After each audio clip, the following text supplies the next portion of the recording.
हम सिर्फ अपनी महाना कंपनी नहीं बना रहे, हम इंडस्ट्री बना रहे। लास्ट 7-8 ईयर्स हम लोग हमेशा the top 3 fund managers list में रहे हैं बाय इंटरनेशनल रेटिंग। हर बंदा बात करता है कि जी हमें डॉलर चाहिए, हमें गोल्ड चाहिए, but no one actually understands कि आपकी स्टॉक मार्केट 70% तकरीबन डॉलर लिंक्ड है। पिछले 1-2 साल से पाकिस्तान नीचे जा रहा है फ्रॉम इकोनॉमिक परस्पेक्टिव, राइट। एक सेक्टर है जिससे सबसे ज़्यादा पैसे बनाए, that's banks, record high profits. कैसे? सो वो पैसे एक्चुअली आपके थे बाय लॉ। जो आपके सेविंग्स अकाउंट्स हैं उसमें काइबोर -2% के ऊपर आपको कन्वेंशनल बैंक्स ने देना होता। इस्लामिक बैंक्स के ऊपर ये रिजीम नहीं है। अब एक्सपेक्टेशंस है कि इंटरेस्ट रेट नीचे आएगा। अब इंटरेस्ट रेट नीचे आएगा तो you have to invest in a longer tenure, जो 1 साल का सकूक है या एंड सो फोर्थ। बट अगर इंटरेस्ट रेट ऊपर जा रहा होता तो फिर हम लोग शॉर्टर टेन्योर्स में होते। लोगों को आइडिया नहीं है कि जो म्यूचुअल फंड्स के पैसे होते हैं वो म्यूचुअल फंड के पास नहीं होते हैं, कंपनी के पास नहीं होते, वो CDC के पास होते हैं। So even if I am an asset manager, मैं आपके पैसे निकाल नहीं सकता।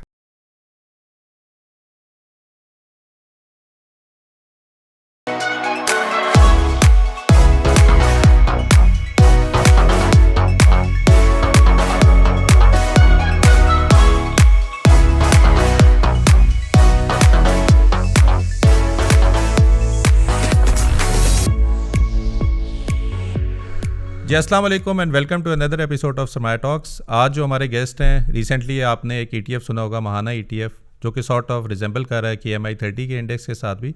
लेकिन आई थॉट कि इस पर एक डिस्कशन होनी चाहिए। काफ़ी लोगों के क्वेश्चन से मैंने अपनी कम्युनिटी में भी पूछा। इनफैक्ट अगर if you want to join my community, मैं अभी लिंक डिस्क्रिप्शन में भी दे दूँगा। So I also ask some questions and lot of people have different questions, so I thought कि मैं इनको इनवाइट करके खुद क्यों ना पूछ लूँ। अस्सलाम वालेकुम शामुन भाई। जी अस्सलाम वालेकुम। शामुन भाई, थोड़ा सा आप अपना बैकग्राउंड बता देंगे कि how you ended up being the CEO of Mahana wealth. आपका प्रोफेशनली बैकग्राउंड यहाँ तक क्या है वैसे? Basically जी पिछले 10 साल से I've been associated with a Swedish based asset manager called Tundra Fonder. And we used to invest primarily in all the early emerging and frontier markets, जिसमें पाकिस्तान आता है, Vietnam, Bangladesh, Egypt, Africa, Latin America and so forth. So हमारा पाकिस्तान में भी portfolio था, Vietnam में भी था। So we had different funds, Pakistan fund, Vietnam fund, Africa fund, Russia fund and global sustainable frontier fund. So I started in that company as an analyst, but then graduated as a partner, and now I am a partner in Tundra Fonder. जो आपकी education है, what you did? So basically I am a chartered accountant, I am a CFA, I am an FDP charter holder, which is machine learning AI for investments, and I'm a graduate of basically doing graduation from London School of Economics and the data science and business analytics and so forth.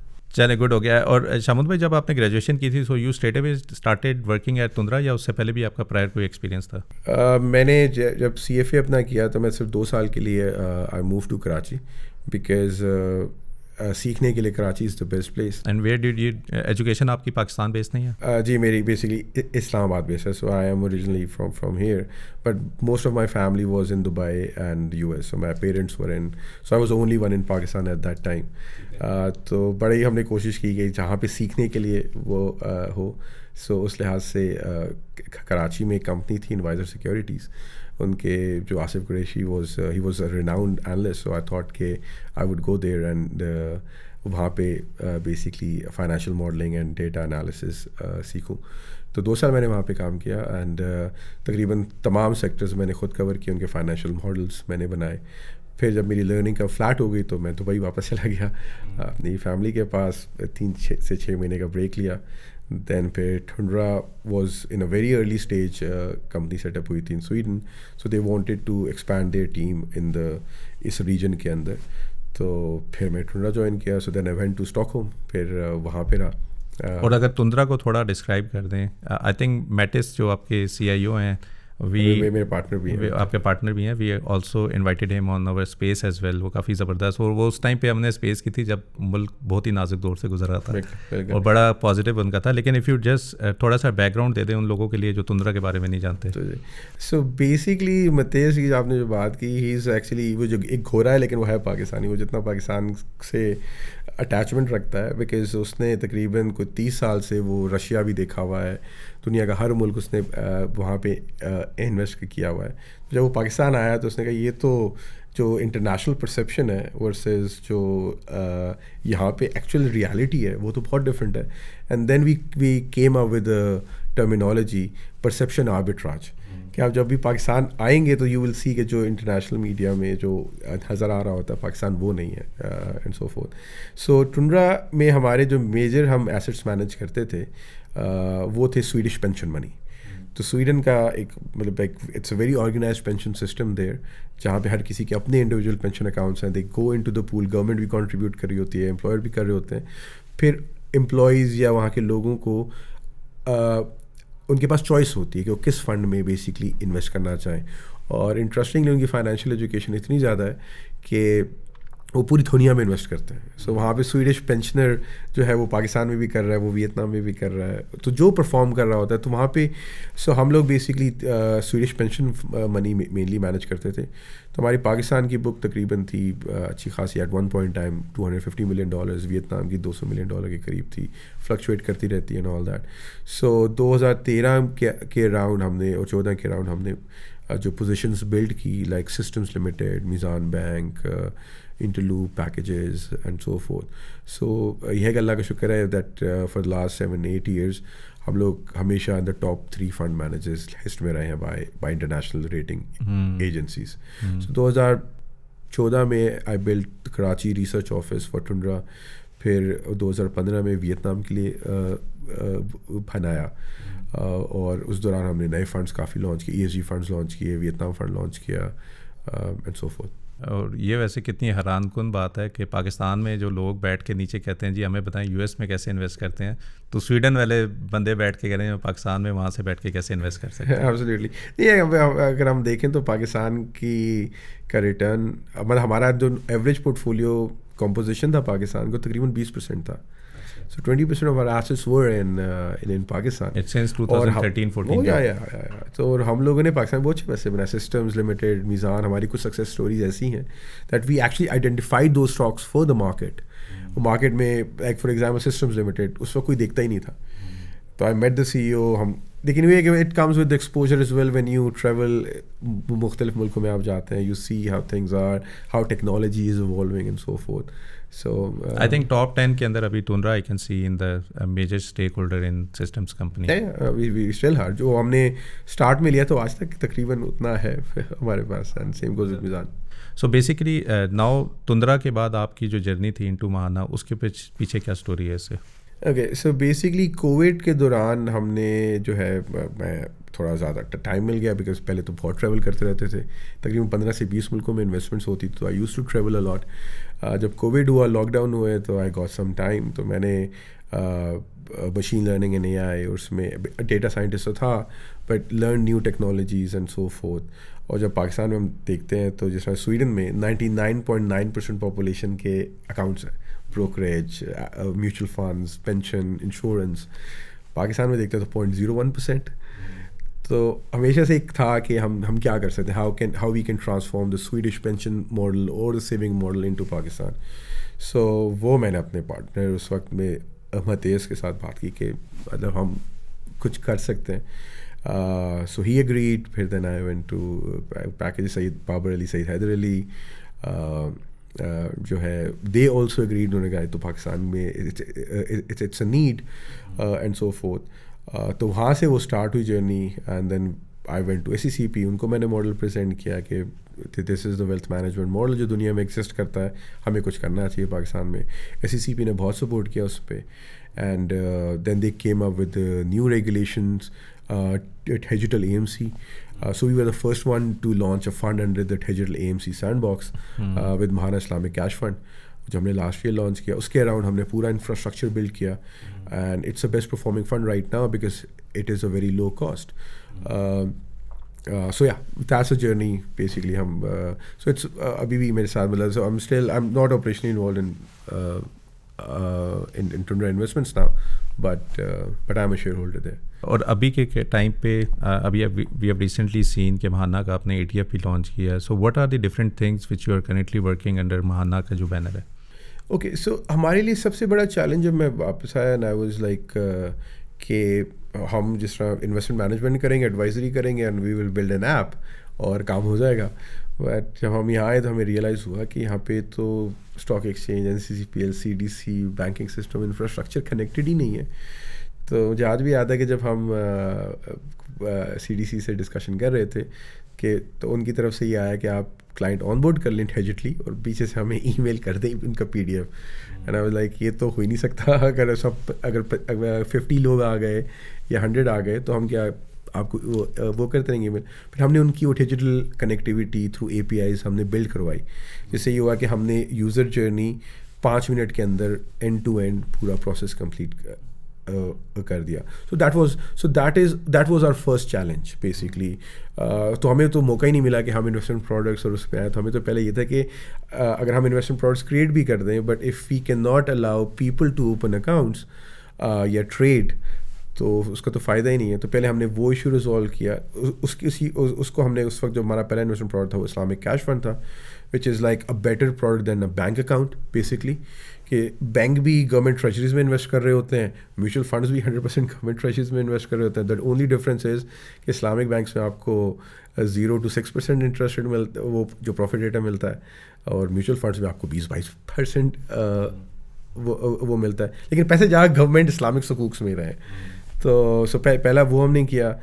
उसके बाद अभी recently फिर हमने जो है वो एक equity product launch करना था। So when we looked at the market कि इस वक्त जितने भी आपके स्टॉक फंड्स हैं या वो है, तो उसमें स्टिल हाई कॉस्ट है, लाइक एक्सपेंस रेशियो बहुत ज़्यादा है। So average active stock fund की अगर आप एक्सपेंस रेशियो देखेंगे तो वो 4.5% है। तो 4.5% के ऊपर तो अगर आप फीस चार्ज कर रहे हैं या एक्सपेंस रेशियोज हैं, ये म्यूचुअल फंड के हाई रिस्क के एसेट्स की बात आप कर रहे हैं। बिल्कुल। और जब आप उनकी परफॉर्मेंस देखते हैं तो on average on a longer term basis no active stock fund was able to beat their benchmark which is KMI30। मैं इस्लामिक, क्योंकि हमारे सारे प्रोडक्ट्स इस्लामिक है तो मैं इस्लामिक कैटेगरी को बात कर रहा हूँ। तो अपना बेंचमार्क भी वो तकरीबन बीट कभी भी नहीं किया, like on a long term basis. किसी साल करते हैं, फिर 2 साल नहीं करते, and that's how things are. तो हमने कहा सबसे पहला प्रोडक्ट तो इंडेक्स फंड लेके आना चाहिए, ताकि जो लॉन्ग टर्म इन्वेस्टर है उसका पहला स्टॉप ये होना चाहिए that they can invest in a diversified 30 stocks के अंदर इस्लामिक कैटेगरी में, और डिफरेंट सेक्टर्स के एक्सपोजर्स लेते हुए जो कि इकोनॉमी को रिप्रेजेंट करते हैं। पहला step for the retail investor तो ये होना चाहिए। सो ये किया। अब जो इसके बाद जो हम इंशाल्लाह product within 2 to 3 months लेके आएंगे, that will be an individual pension account VPS। वैसे मुझे बताएं कि why ETF, why not mutual fund? आपने ETF वाला रूट क्यों वैसे अपनाया? देखिए, it depends on the market, right. So हमने एक्टिव फंड्स मैनेज किया, मैं टूर्नाम एक्टिव फंड्स मैनेज करता था, लेकिन वहाँ पे ये था कि ऑलरेडी ETFs मार्केट थी। सो एक्टिव फंड्स आप तब वो करते हैं जब आप कहते हैं कि यार मैं इंडेक्स से या बेंचमार्क से ज़्यादा रिटर्न दे सकता हूँ। जिस मार्केट के अंदर इंडेक्स रिटर्न अभी तक नहीं मिल रहा लोगों को, तो वहाँ पे एक्टिव फंड लेके आने की तो कोई सेंस नहीं होता। We might come up with active funds, but right now we do not have the plans. And so इसलिए हमारा ये था कि पहले हम वो एक बेस रिटर्न तो लोगों को दे दें, एक फ्लोर तो क्रिएट कर दें कि जितने भी फंड्स हैं या एक्टिव फंड्स हैं वो अगर इससे ऊपर रिटर्न दे रहे हैं तो they should exist in the market. पर जो इससे नीचे वाले हैं या 2% 3% नीचे दे रहे हैं, तो उससे बेहतर है कि आप इंडेक्स फंड में वो करें। दूसरा जो ETF है उसमें सिक्योरिटी बहुत ज़्यादा है। लाइक फॉर एग्जांपल आपने म्यूचुअल फंड में अकाउंट नहीं ओपन करना, आप अपने किसी भी ब्रोकर के through whoever you're comfortable with, so you're comfortable with AKD, JS, RFB, HIGI securities, जिसके साथ भी कंफर्टेबल है वहाँ पे इन्वेस्ट करते हैं। आपके जो पैसे हैं वो भी ऑलरेडी CDC में, और जो ETFs हैं वो भी वहीं पे पड़े हुए होते हैं। उसको जो मैनेज कर रहा होता है स्टॉक एक्सचेंज खुद कर रहा होता है।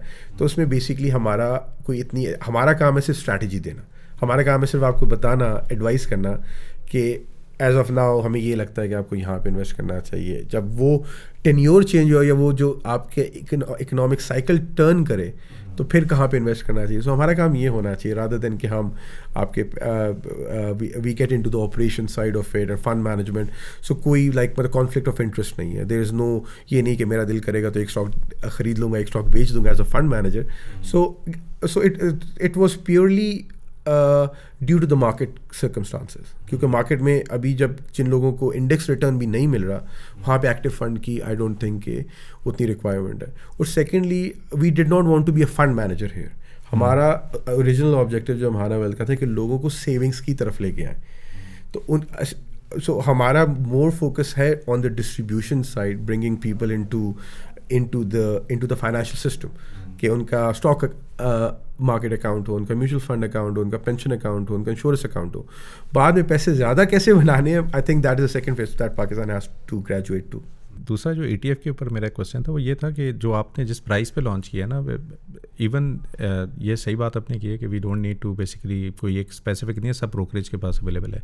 लेकिन जो एक एनालिसिस मैंने किया था, इवन ट्विटर पे भी मुझे काफ़ी लोगों ने कहा था कि जो इनके ETF है ना, ये 10 रुपये से क्यों लॉन्च होता है ना. At the end of the day it's about कि how much money I am investing. NAV की वैल्यू अगर आप ज़्यादा कर देंगे, उसका बेनिफिट यूज़र के एंड पे क्या होगा. जैसे लाख रुपये का अगर मैं आज ETF बाय करता हूँ ना, महाना गई कर लेता हूँ, तो मुझे 10,000 शेयर मिलेंगे. वो 10,000 के ऊपर ना तकरीबन 800 की कॉस्ट है मेरी. लेकिन यही अगर महाना की अगर वैल्यू 20 के ऊपर होती तो मेरी शायद 400 की ग्रॉस बनती, क्योंकि वो जो ब्रोकर की जो कमीशन है ना, वो ही इससे ज़्यादा है. दूसरी चीज़ जो लोगों को समझ आनी चाहिए, ETF is not a tradable asset. The concept behind ETF is कि आपने एक्यूमुलेट करना है, लॉन्ग टर्म के लिए ग्रो करना है. आपको ये टेंशन नहीं होनी चाहिए आपने किस पर्टिकुलर क्या करना है. ऑटोमेटिकली जैसे आप उस फंड को मैनेज कर रहे हैं, you are making the decision कि यार हमें क्या लगता है किस पे क्या करना चाहिए.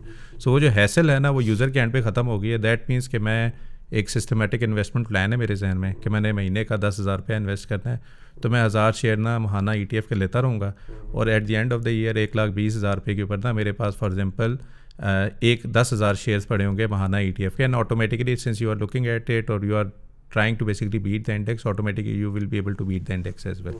तो वो जो हाई कॉस्ट है इन टर्म्स ऑफ ब्रोकरेज के ऊपर, उसको हम कैसे मिनिमाइज कर सकते हैं इस केस में. सही. I think it's a loaded question. तो उसको दो हिस्सों में, एक तो कॉस्ट पे आ जाते हैं, एंड देन वो जो आपने सिस्टमैटिक इन्वेस्टिंग की बात की है. You are actually right. ये कुछ साल पहले एक स्टॉक एक्सचेंज ने किया था कि मिनिमम कमीशन रिजीम इंट्रोड्यूस की थी, जहाँ पे 10 रुपये तक के स्टॉक पे 3 पैसे फिक्स कमीशन हो गया था.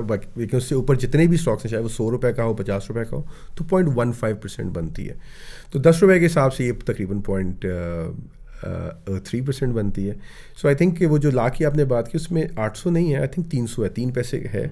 सो जो 10 रुपये के उस पर जो 3 पैसे मिनिमम है, तो वो 300 रुपये.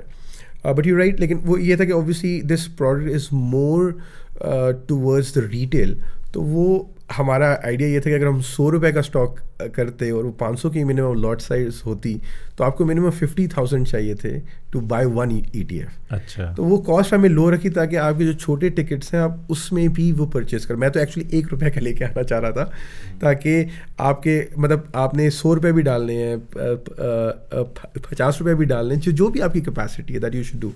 जहाँ तक वो जो ब्रोकरेज कमीशन की आपने बात की, आई थिंक वो ज़्यादा है वो, लेकिन इतनी भी ज़्यादा खैर नहीं है. 3 पैसे is 0.3% is not that high. अगर आप लाख रुपए पे 300 रुपये कमीशन दे रहे हैं और आपका रिटर्न उससे ज़्यादा, इस तरह अभी हमारे 2 हफ्ते मेरे ख्याल हुए हैं, तो अभी तक हमारा 2% ETF ऊपर चला गया. सो अगर आपने लाख रुपए लिया हो तो 2,000 आप कमा रहे होते, तो अगर 300 रुपये कमीशन भी दे दी. बट उसके लिए व्हाट वी आर डूइंग कि we are discussing with PSX and SECP कि फॉर ETFs आप सबकी कमीशन 1 पैसा करते हैं, ताकि सबकी कॉस्ट कम हो, ताकि रिटेल जो है वो ज़्यादा स्टॉक मार्केट के अंदर आए और उनको ये जो कमीशन वाली चीज़ है. So we are working with that and I am very hopeful कि स्टॉक एक्सचेंज और SECP इसको बहुत जल्दी इसको कम कर देगा. ज़बरदस्त. और ये जो systematic investment plan as a strategy for investor के रादर देन कि आप इंडिविजुअली स्टॉक पिकिंग करते रहें, बेहतर है कि आप इंडेक्स को बीट करने या इंडेक्स से रेप्लिका को ही इन्वेस्ट करें ताकि आप ज़्यादा बेहतर रिटर्न भी ले सकें. ये एब्सोल्युटली. देखिए, I think in a country like Pakistan जहाँ फाइनेंशियल लिटरेसी ना होने के बराबर है, यहाँ पे स्टॉक्स समझ ही नहीं आते, इस लोगों को स्टॉक मार्केट नहीं समझ आती, then they play it as a gambling. वो एक चैलेंजेस हैं. फिर ब्रोकर्स आपको प्रॉपर्ली एडवाइस नहीं करते, प्लेटफॉर्म नहीं है. तो शुक्र है कि सरमाया जैसा कोई प्लेटफॉर्म है जहाँ पे at least people can go and see के क्या रिटर्न्स हैं, क्या उसके अंडरलाइंग कॉन्स्टिट्यूएंट्स हैं. So ETF in general basically Mahaana Islamic ETF क्या है? It's a composition of 30 top stocks in the stock market. But वो स्टॉक्स क्या है? अल्टीमेटली तो कंपनीज है ना. OGDC है, सिस्टम्स है, मिज़ान है, पैकेजेस है, नेस्ले है. लाइक ये कंपनी जो आपकी इकॉनमी, जो आप अपनी डेली लाइफ के अंदर आप उसको देख रहे होते हैं. सो अगर आपकी वो कंपनीज परफॉर्म कर रही हैं और प्रॉफिट कमा रही हैं, इसका मतलब है कि आप भी प्रॉफिट कमा रहे हैं. So we have to educate people कि ये ETF, ये स्टॉक्स, उसकी टर्मिनोलॉजी से घबराने के बजाय we need to understand, we just have to spend a little time कि उसको हम देखें कि वो अंडरलाइंग उसमें क्या है. इंटरेस्टिंग बहुत सारे लोगों को कॉन्सेप्ट यहाँ पे हर बंदा बात करता है कि जी हमें डॉलर चाहिए, हमें गोल्ड चाहिए, but no one actually understands कि आपकी स्टॉक मार्केट 70% तकरीबन डॉलर लिंक्ड है। आपका ऑयल एंड गैस, आपकी प्राइस जो है वो डॉलर लिंक्ड है। तो अगर आपका वो 20-25% कॉम्पोजिशन है, तो अगर डॉलर ऊपर जाएगा तो उनकी वैल्यू प्रॉफिटेबिलिटी भी ऊपर जाएगी, उनका डिविडेंड भी ऊपर जाएगा, तो आपको वहाँ से मिल रहा है। फिर आपका टेक्सटाइल, उसका रेवेन्यू भी डॉलर्स में है, आपका आईटी, उसका रेवेन्यू भी डॉलर में है, आपका पावर सेक्टर, उसका भी जो रेवेन्यू है जो गवर्नमेंट देती है वो भी डॉलर लिंक्ड है उनकी प्राइसिंग। तो आप actually if you want to hedge against dollars, आपको तो स्टॉक मार्केट में बेसिकली जाना चाहिए। सो आई एग्री कि इंडिविजुअल स्टॉक पिकिंग वो एक सोफिस्टिकेटेड इन्वेस्टर जो फुल टाइम स्पेंड करना चाहता है वो तो कर सकता है, बट फॉर जनरल पब्लिक जो अपना they have a day job, they have other family commitments, I don't think they have time and even the educational resources to नहीं, internationally में ना, I was hearing one of the podcasts and they were saying that you are not smart enough to beat the index. Yeah. Try to be कि lazy रहो और index के ऊपर ही invest करो। Exactly. देखें जो आपका US में वॉरेन बफे है, he is always कि आप S&P 500 के ETF लेके भूल जाएं। हाँ। So because आपके पास टाइम ही नहीं है। अगर आपके पास टाइम होगा तो तब आप एनालिसिस करेंगे, और तक इवन पाकिस्तान जैसे छोटे मुल्क में भी सिर्फ 550 के करीब कंपनीज हैं, किस का आप करेंगे analysis. So it's not humanly possible as well. It's a full time job, तो ये उनको करने जिनका काम है। बट अगर आपने एक लॉन्ग टर्म उसमें करना है, अगर मतलब just to put numbers into perspective, कि पिछले 20 से 25 साल में अगर जिसने होल्ड किया हुआ है अपने स्टॉक में मार्केट में डाल के, तो एवरेज रिटर्न स्टॉक मार्केट का 25% रहा है ऑन एन एनुअल बेसिस। आपकी डिविडेंड यील्ड जो है वो तकरीबन 15% के करीब है। तो अगर आपने वहाँ पे डाले होते तो आज आपके मतलब फॉर एग्जांपल मैं आपको बता दूँ कि हमने सिस्टम्स लिया था 2013 में 14 में तकरीबन 55 रुपीज़ का था, और आज अगर हम बोनस वगैरह वो एडजस्ट करें तकरीबन 1000 से ऊपर ट्रेड कर रहा है। तो वी मेड 20 टाइम्स एंड मतलब इन 10 ईयर्स। डिविडेंड्स। हाँ। तो अगर आप 20 टाइम्स का मतलब है कि आप खुद इमेजिन कर लें कि आपका मतलब साल का तकरीबन 100% से ऊपर का रिटर्न है। तो मुझे बताएं कि आपके डॉलर ने इतना रिटर्न दिया है, आपको गोल्ड ने इतना रिटर्न दिया है, आपको इवन रियल एस्टेट ने इतना नहीं दिया होगा। And the good thing is if you have bought like 1000 shares और आपको अभी ज़रूरत पड़ गई है 2 लाख रुपए की, तो you can sell 200 shares of systems. आपको 1000 सेल करने की जरूरत नहीं है, वो 1000 भी शायद 2000 से ऊपर पड़े हुए हैं अभी। एब्सोल्युटली। सो इसीलिए जो ETF में ये भी था, जो आप goes back to the previous question as well, कि वो जो छोटी अमाउंट रखने के लिए कि आप 500 रुपये भी डाल सकें, आप 1000 रुपये भी डाल सकें, इट डजेंट मैटर कि आपका नहीं जब 1 लाख रुपये होगा तो ही मैं इन्वेस्ट करूँगा। आप 500 भी डाल के अगर उसको हर महीने करते रहेंगे तो that adds to a huge number. एक चीज़ मैं म्यूचुअल फंड के पर्सपेक्टिव से, क्योंकि आपका थोड़ा एक्सपीरियंस भी है, एंड आई हैव सीन एक प्रॉब्लम पाकिस्तान में ये भी है, because when they invest in mutual fund they don't get that particular return as well. कि बेचारे लोग इन्वेस्ट भी करते हैं जो 4-5 साल पहले करके बैठे थे, अभी जाके वो ब्रेक इवन पे पहुंचे हैं और रुपये का डिवैल्यू किधर पे पहुंच गया है। तो ये क्या रीज़न है कि म्यूचुअल फंड इंडेक्स को बीट नहीं कर पा रहा? Is this because of the funds, या कोई आपके चेक्स एंड बैलेंसेस ऐसे हैं, या कोई फंड मैनेजर ही इतने लेजी हैं कि वो ऐसी मूवमेंट नहीं करते या इतने डिसीजन नहीं करते जिसकी वजह से लोगों को बेनिफिट हो? हमने ये तो देखा है कि फ़ंड मैनेजर्स को तो, या फंड्स के ऊपर जितनी 3-4-5% की कॉस्ट है, उन्हें तो अच्छे पैसे बनाए हैं, लोग बेचारे यहाँ पे मारे गए हैं। तो ये क्या रीज़न है कि वो रिटर्न नहीं दे पाए? Again, it's a very loaded question, but I think कि जो आप जिसको मेरे ख्याल रेफ़र कर रहे हैं कि पिछले 6-7 साल में इक्विटी मार्केट्स ने उस तरह परफॉर्म नहीं किया because of the political instability and so forth, उसमें बेसिकली आई एग्री कि वहाँ पे लोगों का like but if they are not beating their own benchmark, हाँ वो तो सेकंड प्रॉब्लम है, नीचे है तो वो भी नीचे से तो बेहतर कर रहे हैं। एब्सोल्युटली। सो मैं आई थिंक पहले अगर हम वहाँ से स्टार्ट करें ना कि एडवाइजरी इशू क्या है।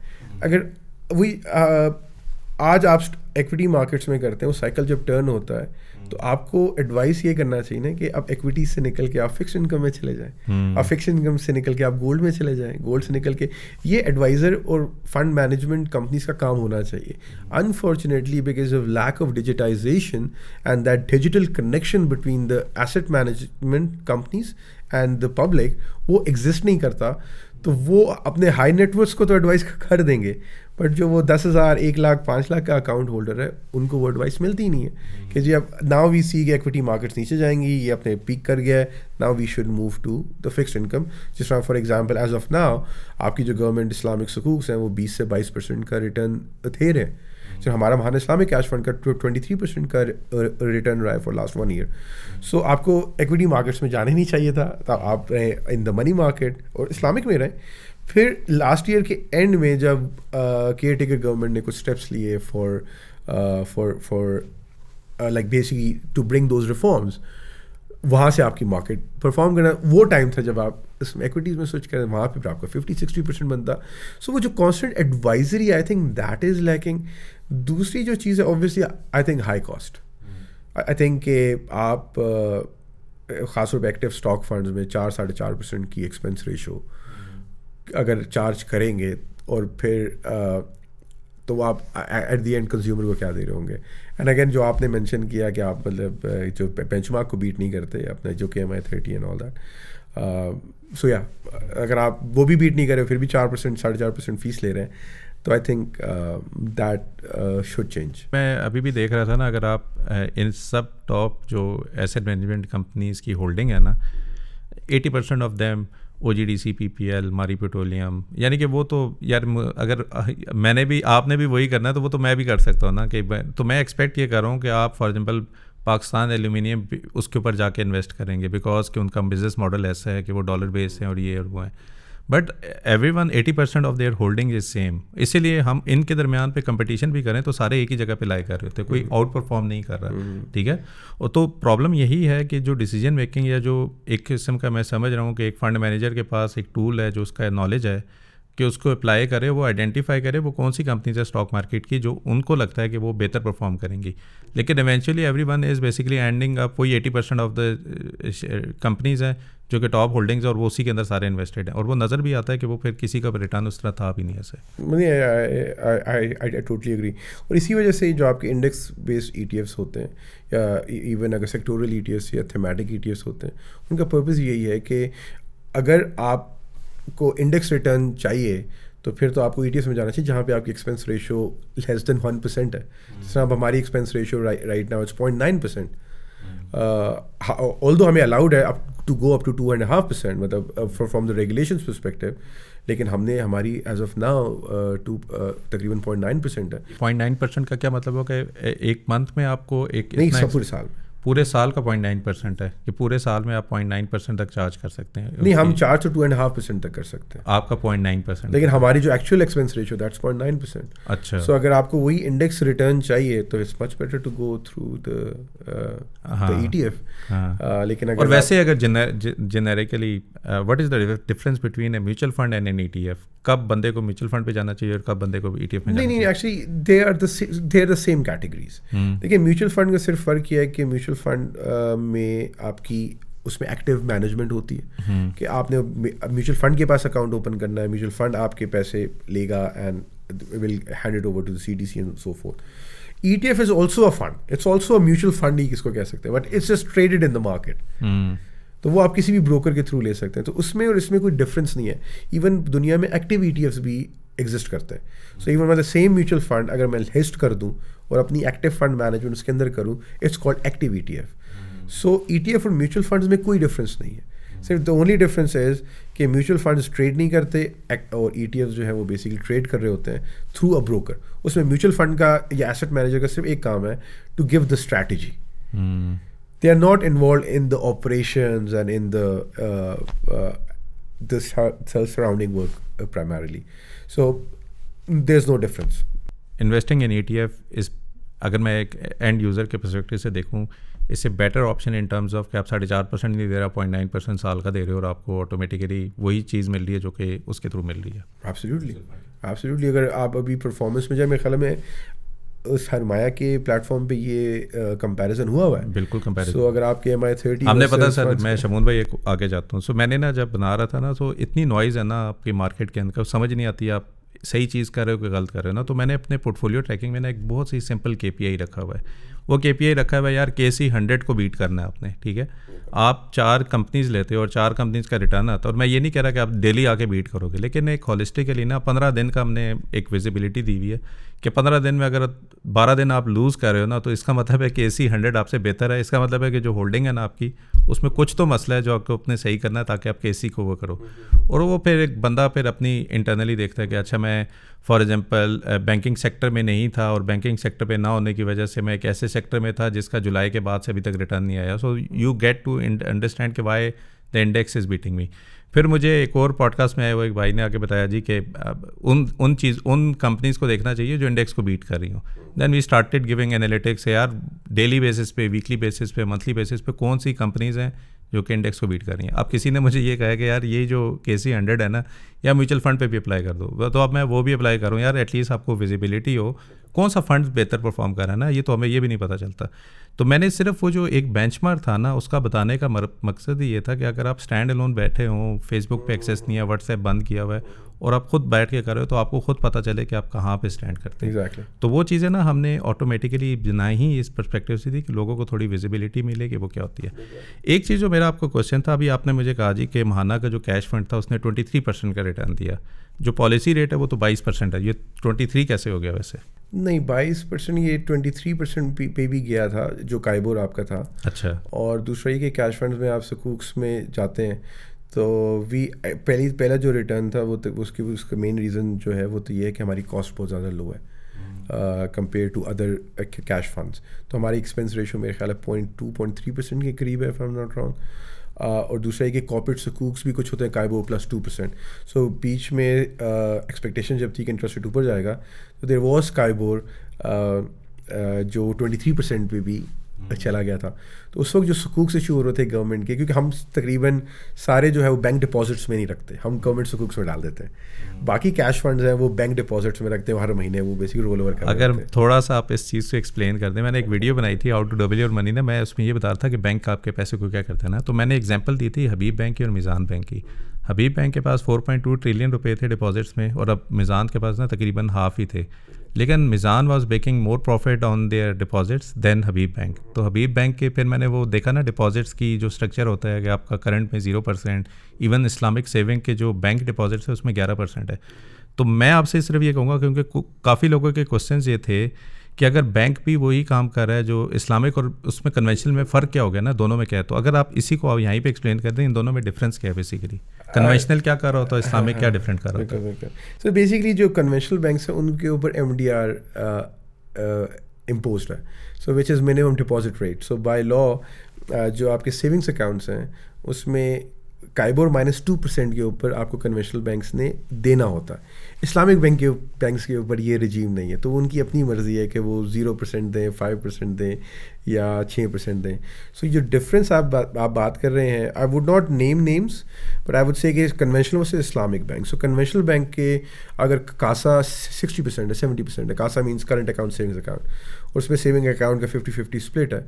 तो आपका जो इस्लामिक बैंक है उस सेविंग में वो आज के इंटरेस्ट रेट में 12 से 15% बना रहा है, और जो कन्वेंशनल है वो 2% बना रहा है। So conventional actually is paying more to the consumers in the Islamic banks. So ये बेसिकली एक पॉलिसी फ्लॉ है जो स्टेट बैंक ने और इस्लामिक बैंकों को प्रमोट करने के लिए वो किया था, लेकिन उसका एक्चुअली अल्टीमेटली बेनिफिट कंज्यूमर्स तक नहीं पहुंचा। हालांकि उनको खुद से चाहिए था कि अगर आपके ऊपर ये रेगुलेशन नहीं है तो यू शुड डू। सो अभी माशाल्लाह कितने इंटेलिजेंट है वो कि उन्होंने कहा -2 नहीं करते हैं, -11 कर देते हैं। हाँ, भी मोस्टली आपके जितने इस्लामिक बैंक से उनका जो इस वक्त सेविंग्स रेट है वो 10%। और ये तो कार्टेल की तरह से है ना, किसी ने ये नहीं किया कि मैंने 6 कर देता हूँ, -5 करता हूँ, सारों का सेम स्टैंडर्ड है कि जितना जिसको बेनिफिट मिल रहा है। खैर, मैं दूसरी उस पर जाना चाह रहा हूँ कि जो इस्लामिक बैंकिंग के डिपॉजिट्स की जो इन्वेस्टमेंट्स हैं और जो कन्वेंशनल की डिपॉजिट्स की जो इन्वेस्टमेंट है, इन दोनों में क्या डिफरेंस है ना, किस तरह वो इस्लामिक और किस तरह ये नॉन इस्लामिक उसमें आते हैं कैटेगरी में। ठीक, so basically in the fix income category, so जो कन्वेंशनल है वो नॉर्मली जाते हैं टी बिल्स में, PIBs में, जो कि कन्वेंशनल है। बट सिमिलरली जो गवर्नमेंट है वो अपने इस्लामिक वर्जन्स भी इंट्रोड्यूस करती है, लाइक सकूक्स। सो 1 ईयर सकूक, 3 ईयर सकूक, 5 ईयर सकूक की जरा अगर डिफाइन कर दें। तो सकूक is Islamic bond. So basically जो आपका कन्वेंशनल होता है सर टी बिल है, तो T bill is not backed by any asset.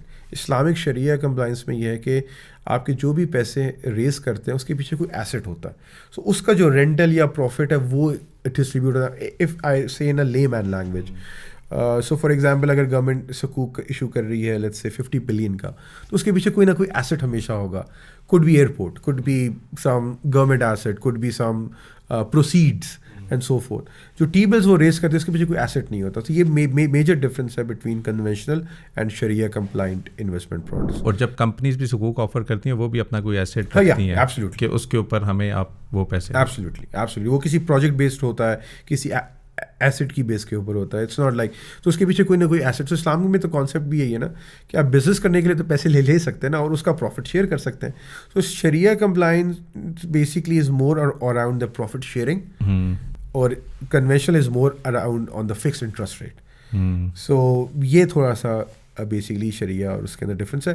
But at the same time जो आपके, अगर आप उसको कंपेयर करें बैंक्स के asset versus mutual funds asset, तो बैंक्स भी गवर्नमेंट सकूक्स में इन्वेस्ट कर रहे होते हैं. जो इस्लामिक कैश फंड्स है वो भी गवर्नमेंट सकूक्स में इन्वेस्ट कर रहे होते हैं. तो only difference is that they pay 10% and mutual funds actually pay the entire amount. By law we have to pay the entire amount.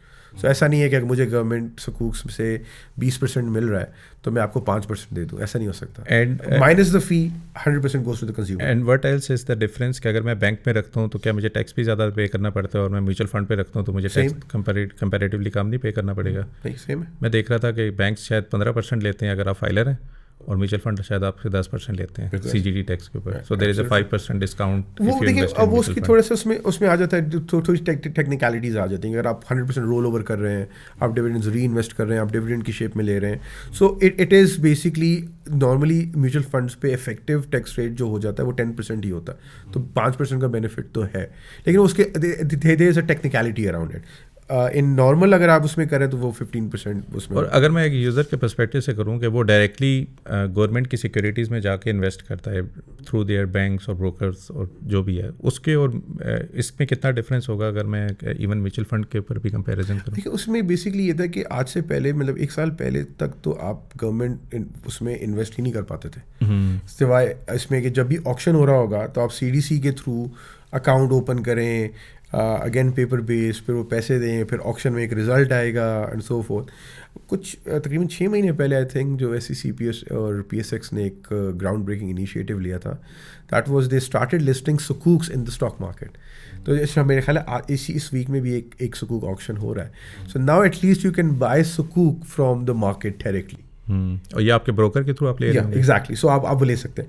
अब उसमें चैलेंज ये है कि जिस तरह से उसके अंदर भी थोड़ी एक्टिव फंड मैनेजमेंट चाहिए होती है कि आपको 1 साल का सकूक चाहिए, 5 साल का सकूक चाहिए.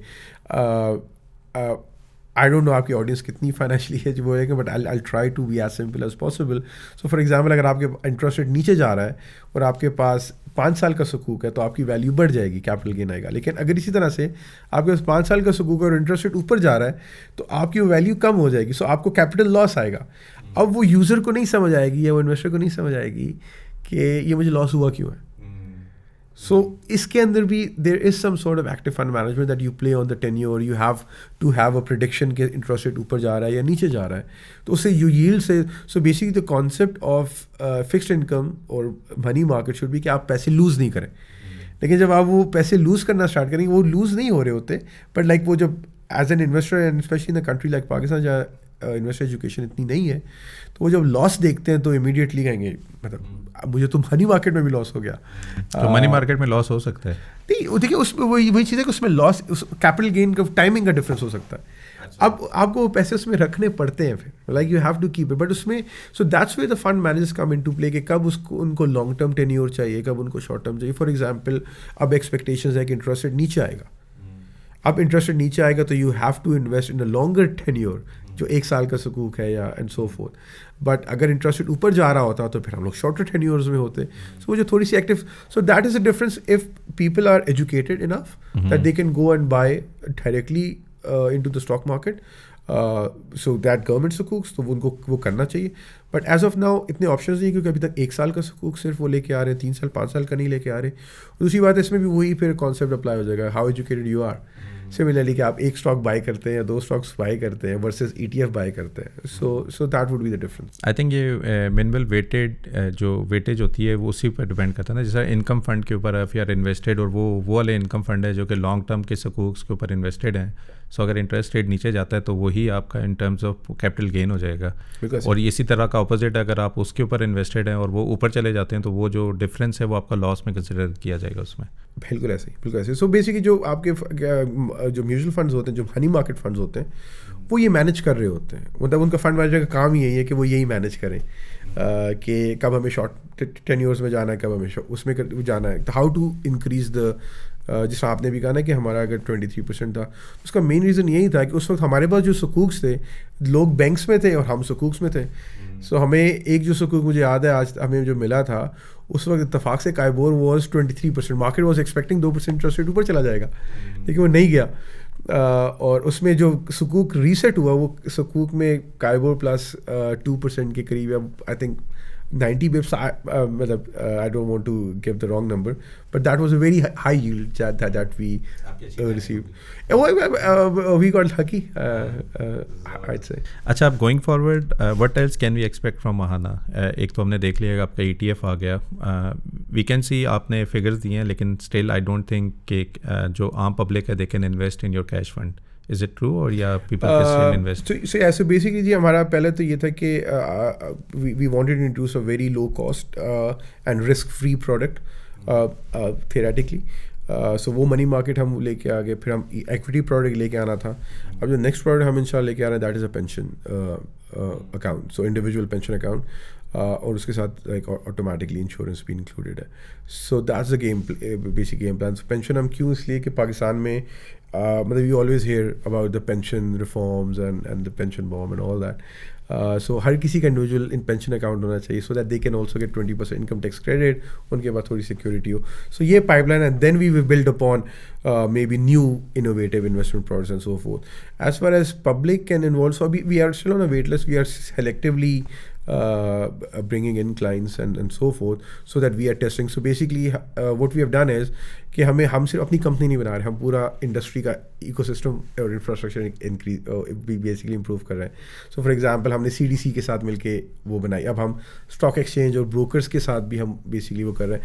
सो the entire system is basically end to end automated, जिसकी वजह से हमारी कॉस्ट हमेशा बहुत लो होगी। तो total team size right now we have is like 15 people, उसमें इन्वेस्टमेंट्स भी कर रहे हैं सब कुछ, बट द सिस्टम जो कॉन्सेप्ट है कि यूज़र जर्नी और उसकी प्रोसेसिंग जो है वो एक्चुअली मिनिमाइज होनी चाहिए। मैं भी आपका अकाउंट खुलवाऊंगा तो आपको पता चलेगा कि user journey for us is 5 to 10 minutes, but हमारे लिए प्रोसेसिंग इज़ 2 minutes। और ये जो नॉर्मल कन्वेंशनल है उसमें कितना टाइम लग रहा है वैसे? देखिए उसमें तो ये है कि सबसे पहले अभी तो मैंने देखा जैसे मैंने 2 से 3 दिन लगे एक और म्यूचुअल फंड के पास अकाउंट ओपनिंग में, because there is a whole process of provide CNIC ये वो। अच्छा, दूसरा मैंने I would not comment on that, नहीं वैसे मैं एक बात कर रहा हूं, रिसर्च मुझे पता है की हुई है। दूसरा कि if you already an broker account और something, then you need to get CKN number for example. Then the one good thing is, और मैं हमेशा लोगों को ये कहता हूँ कि अगर आपने बैंक अकाउंट क्रिएट कर लिया तो ये म्यूचुअल फंड और ब्रोकरेज का अकाउंट फिर भी बहुत सिंपल है बैंकिंग से। लेकिन वो हमारी एक्चुअली 5 मिनट की जर्नी है, hopefully we will be launching very soon within a month और सो। एक मैंने देखा था पिछले साल में था, अभी आई डोंट नो कि वो जो NCCPL की तरफ से एक SMS आता था ना, वो पता नहीं कहाँ रह जाता था, वो फिर बेचारे OTP वाले, वो OTP के लिए ना फिर बेचारा ब्रोकर भी पीछे भाग रहा है NCCPL के, फिर वो so it could be a very easier process के पास डाला और आपको उधर से SMS आ गया, बट देयर वाज स्टिल। मैं आपको कहता कि हम सिर्फ अपनी महाना कंपनी नहीं बना रहे, हम इंडस्ट्री बना रहे हैं। और मेरे ख्याल में शामून भाई, मैं ऑनेस्टली बताऊंगा, पिछले 2 साल के अंदर जितनी चेंजेस हुई हैं ना इन टर्म्स ऑफ इन्वेस्टमेंट को इजीली एक्सेसिबल के लिए, मेरा नहीं ख्याल हिस्टोरिकली इतना एफर्ट हमने देखी है। और जितनी इन्फॉर्मेशन और नॉलेज ज़्यादा आ गई है उतनी complexity in terms of decision making में होगी है। वो ऑब्वियसली आप रात 8 से 9 सुनेंगे तो आपका कभी दिल नहीं करेगा पाकिस्तान में इन्वेस्ट करने का। तो वो hassle blockage from the mindset है कि वो डिसीजन मेकिंग लोगों के एंड पे नहीं है। तो ऑब्जेक्टिव ये भी है कि यार लोगों को समझाना है भाई कि आप पॉवर्टी से निकलने का मतलब ये नहीं है कि आप ये बहस करते रहो कि ये गवर्नमेंट की देखिए सिंपल सी बात है, जो पैसे आप पाकिस्तान से बाहर नहीं लेके जा सकते उसको तो आप उसमें तो डिस्कशन की ज़रूरत ही नहीं है ना कि डॉलर में करना है, यूएस में करना है, कहाँ करना है। जो पैसे जो the money that you have in PKR पाक रुपीज़ में जो है, अगर वो आपके लिए काम नहीं कर रहे तो वो आप नहीं कर रहे हैं। मतलब वही है कि आज से पहले अगर वो 1000 रुपये की चीज़ थी, मतलब फॉर एग्जांपल आप पहले कहीं खाना खाने जाते थे तो पर हेड आपका 2000-3000 बिल आता होगा, आज आपका वही बिल 6000 का आता है, विच मीन्स कि आपका effectively 6000 has come down to 3000। तो उसको अगर आप बैंक में रखेंगे चाहे 0% पे या लोअर रेट्स के ऊपर, तो आपकी value of that money is coming down. It doesn't matter कि आप कौन सा म्यूचुअल फंड चूज़ करें, इट डजेंट मैटर कि आप ख़ुद कर रहे हैं या किसी के थ्रू कर रहे हैं, बट करें ज़रूर। You should take a start at least. Don't let your money remain in the mattress या cupboard के अंदर या banks के अंदर. You should actually put that money into use. चाहे अपने risk appetite के हिसाब से. Like if you understand equities more, go into equity. If you understand fixed income more, go into fixed income. Even if you understand gold for that matter, just go in there. लेकिन मतलब कुछ ना कुछ जरूर करें अपने पैसे। Property से निकले ना जरा, प्रॉपर्टी में ना सारा कुछ property I think property again I don't see कि रिटेल के लिए बेचारों के पास प्रॉपर्टी भी ऑप्शन है। लाइक आपकी कोई भी प्रॉपर्टी आई डोंट थिंक कि 10 मिलियन 20 मिलियन से कम होगी। सो जिसके पास 500,000 रुपये वो उस चक्कर में बैठा रहे and let the money stay. Like for example बड़ी इंटरेस्टिंग चीज़ है ना कि लास्ट ईयर पिछले 1-2 साल से पाकिस्तान नीचे जा रहा है फ्रॉम इकोनॉमिक परस्पेक्टिव, राइट। एक सेक्टर है जिससे सबसे ज़्यादा पैसे बनाए, that's banks, record high profits। कैसे? So वो पैसे एक्चुअली आपके थे। आपके पैसे, और आप डर के आपने बैंक में रख दिया कि ये कहीं वो ज़ाया ना हो जाए इसको। और लोगों को वही अगेन जो आप एक बड़ा अच्छा काम कर रहे हैं on the investor education side, I think लोगों को आइडिया नहीं है कि जो म्यूचुअल फंड्स के पैसे होते हैं वो म्यूचुअल फंड के पास नहीं होते हैं, कंपनी के पास नहीं होते, वो CDC के पास होते हैं। तो आपके एसेट्स भी CDC के पास होते हैं, आपके पैसे भी उनके पास होते हैं। So even if I am an asset manager, मैं आपके पैसे निकाल नहीं सकता और मैं वो जो सर्टेन रूल्स है CCP के उसके बाहर भी नहीं जा सकता। अच्छा, थोड़ा सा यहाँ पे ये डिस्क्राइब करते हैं कि CDC का रोल क्या है ना। ये ज़्यादातर लोग ना फैमिली में किसी बंदे का किसी ब्रोकरेज के पास अकाउंट था, वो ब्रोकर बंद हो गया, भाग गया या कुछ हो गया, अब वो पूरा इंप्रेशन जो है ना पूरी फैमिली के ऊपर है कि उन्होंने कभी भी CDC या ब्रोकर के पास अकाउंट नहीं खोलना क्योंकि ये डिफ़ॉल्ट हो सकते हैं। तो वहाँ पे ना CDC की इंपॉर्टेंस है, अगर आप CDC को थोड़ा एलिब्रेट कर सकें कि ये किस तरह लोगों की सिक्योरिटी मैनेज करता है। आई थिंक ये बहुत पुरानी आप बात कर रहे हैं, जब ये होते थे, जब आपका ओमनी बस अकाउंट्स हुआ करते थे, उसके बाद तो खैर काफ़ी चीज़ें चेंज हो गई। So basically CDC is a custodian. So for example आप मेरे पास आते हैं मेरे पोर्टल के ऊपर and you want to open an account, you open an account, basically आप जो पैसे ट्रांसफ़र करेंगे वो महाना के अकाउंट में नहीं कर रहे होंगे, आप CDC के अकाउंट में कर रहे होंगे जो कि महाना को टैग्ड है। तो पैसे वहाँ पे जाएंगे, हम CDC को इन्फॉर्मेशन देंगे। और CDC एक गवर्नमेंट इदारा जो कि आपकी custodian of it. Yeah so the major is share holders PSX and different share holders जो इससे पहले गवर्नमेंट के ही थे। So we can say that कि it has that government touch to it. So वो जब आपके पैसे वहाँ जाते हैं तो हम उनको इंस्ट्रक्ट करते हैं कि ये आए हैं साहब, इनके बेसिकली अकाउंट वो कर दें, तो उसके अगेंस्ट यूनिट्स वहीं इशू हो जाएंगे, ना वो पैसे हमारे पास आएंगे ना वो यूनिट्स हमारे। इसी तरह से जब आप वो पैसे हमें रिक्वेस्ट भेजेंगे कि मुझे निकालने हैं, we will send that request to CDC खुद डायरेक्टली आपके उसी बैंक अकाउंट में जिसमें पैसे आए थे उसी में वापस भेज देगा। उस पैसे को ना कभी हमने हाथ लगाया, ना उन एसेट्स को कभी हमने हाथ लगाया। और ये is for all mutual funds, all asset management companies, ये सिर्फ महाना के लिए नहीं है। तो सारे आपके पैसे, आपके एसेट्स CDC के पास होते हैं। सो लेट्स से कल महाना बंद हो जाता या कोई एसेट मैनेजमेंट कंपनी बंद हो जाती है तो आपके पैसे वहीं पड़े हुए हैं, you can go to CDC and you can take that money back. लेकिन ये लोगों को इतना आइडिया नहीं है, but I hope we can convince. अच्छा, मैं थोड़ा सा, क्योंकि आप थोड़ा सा पाकिस्तान को तो आइडिया है आपको, मैं वैसे अगर आपका पर्सपेक्टिव लूँ कि ये क्या रीज़न है कि पाकिस्तान में लोग इन्वेस्टमेंट की तरफ नहीं आ सके, इसमें किसका क्या कसूर है, या चलो कसूर को छोड़ दे, why it is so difficult to convince people कि उनको इन्वेस्टमेंट करनी चाहिए, और क्यों अभी तक लोग इस साइड पे नहीं आ सके। Local investor in terms of के 25 मिलियन का मुल्क है, चले मैं उसमें कहूँ कि 70-80 मिलियन तो उतने होंगे जिनके पास पैसे पड़े हुए हैं, लेकिन वो क्यों, क्या रीज़न है कि हम उनको ये एवेन्यू बता नहीं सके कि आपको बैंक से निकल के इन्वेस्टमेंट की तरफ आना चाहिए। Why we are so low in investor education. अगर आप टोटल अभी देखें ना, आपके 3 लाख के के करीब अकाउंट्स हैं, दैट्स 0.01%. मैं स्वीडन की एग्जांपल देता हूँ जहाँ से मैं एक्चुअली इंस्पायर हुआ था to do this in Pakistan. And what they are doing what we are not doing, अगर मैं स्वीडन के पर्सपेक्टिव से. एग्जैक्टली. सो सबसे पहली चीज़ है कि वहाँ पे डिजिटाइजेशन बहुत ज़्यादा है. वहाँ पे आप जैसे प्लेटफॉर्म्स बहुत हैं, वहाँ पे एग्रीगेटर्स बहुत हैं, वहाँ पे आपके पास सब डेटा अवेलेबल है. वहाँ पे ये नहीं कि अगर मैं अपने इंडेक्स को, अब जो मेरा बेंचमार्क इंडेक्स है उसको मैं 10 साल से अंडर परफॉर्म कर रहा हूँ और 5% फीस भी आपसे ले रहा हूँ और कोई मुझे क्वेश्चन नहीं कर रहा बल्कि और पैसे डाल रहा है, वहाँ ये नहीं हो सकता. वहाँ पे अगर आप टॉप परफॉर्मिंग फंड्स में नहीं हैं, लोग आपको पैसे ही नहीं देंगे. सो वहाँ पे जो डिस्ट्रीब्यूशन चैनल्स हैं वो बहुत ज़्यादा है एंड सो फोर्थ. बट उससे भी, so that is one area. But I think another important area is the trust factor, trust in the financial system. Unfortunately historically trust build नहीं हो पाया उस तरह से कि जिस तरह आपने भी एग्जांपल दी कि एक ब्रोकर भाग गया, उसने पूरे स्टॉक एक्सचेंज को, या किसी ने लॉस किया PSX में अपनी बेवकूफ़ी की वजह से. मतलब you enter into the stock at the wrong time and then you make losses, वहाँ से फिर निकलते हैं, फिर आप गालियाँ देंगे स्टॉक एक्सचेंज को. Like so if you go into the stock exchange with a gambling mindset, तो फिर वही होगा आपके साथ जो गैम्बलिंग में होता है. लाइक सिमिलरली अगर आप क्रिकेट देखने जा रहे हैं और वहाँ पे आप मैच फिक्सिंग में घुस गए तो आप क्रिकेट तो नहीं रही ना. So if you are going there and investing, तो वो बेसिकली आपका वो नहीं था. तो वो जो हमारे एडवाइजर्स भी थे वो हमेशा क्विक बक क्विक मनी वाला जो एक एंगल था, हमेशा वो बेसिकली रहा है.